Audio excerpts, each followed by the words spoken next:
Let's bring in retired U.S. Navy Rear Admiral Mark Montgomery and former State Department Deputy Special Envoy Eli Kohanim. Thank you both for coming on. Eli, to you first. I mean, we have thought many times that we were very close to the end of this war, only to be disappointed. What do you think about the new movements here, and do you believe that the president's right when he says we're close to the end?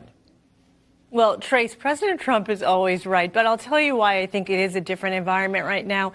The president had a meeting just 2 days ago on the sidelines of the United Nations where the reports are that President Trump shared a 21-point plan that is a vision for a day after for Gaza with Muslim and Arab countries in the region. And the plan was apparently developed by former UK Prime Minister Tony Blair, by former senior advisor Jared Kushner. And again, it demands an immediate release of hostages. It demands that Hamas have an exit strategy and that they're allowed to leave and give an amnesty to leave the area. But again, it also provides a real future for Gaza. And the plan also seems to hit Israel's security needs, and also Palestinians have a right to come back to Gaza in this day after. So, Trace, it seems like President Trump is leading the way for peace. I'd like to see all the hostages come out. I mean, let's talk all the hostages coming out, and then we can talk about the rest of the stuff. Admiral, to you, Martha McCallum sat down with the president of Iran today. He was asked if Israel has the right to exist. He hemmed and hawed. Watch what he said. Can you imagine a future where Israel and Iran can exist, the countries can exist in peace?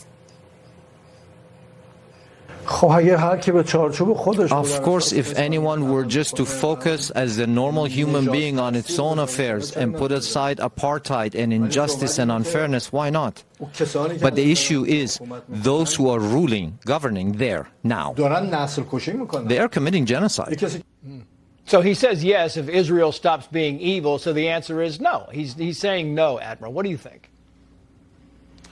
Well, yeah, that was very hard for him to say yes there. And the right answer, as you said, was yes. I mean, this is why snapback came, why they're getting the sanctions reapplied to them. They are absolutely a recalcitrant authoritarian regime, that is not a participant in the normal international diplomacy and the normal behavior between states. If allowed to, they would develop a nuclear weapon, they would develop the ballistic missiles to launch it, and they would eventually use it against Israel. So, no, they are not willing to coexist with Israel, and they've said that clearly on numerous occasions.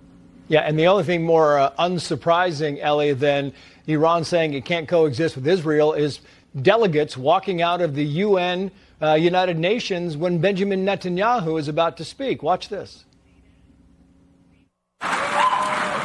Please, order in the hall, and please be seated. May the peace and mercy and blessings of God be upon you.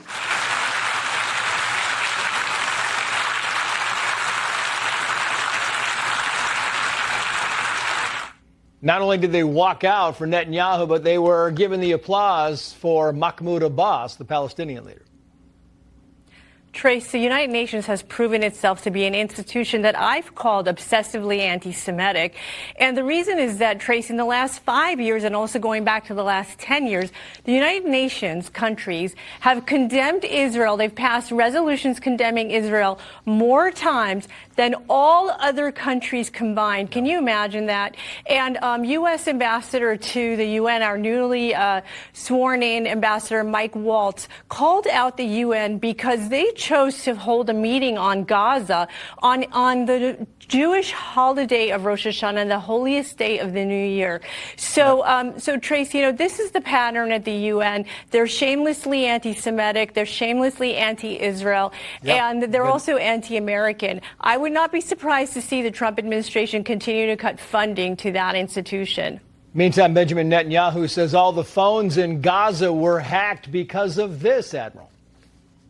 Thanks to special efforts by Israeli intelligence, my words are now also being carried. They're streamed live to the cell phones of Gazans.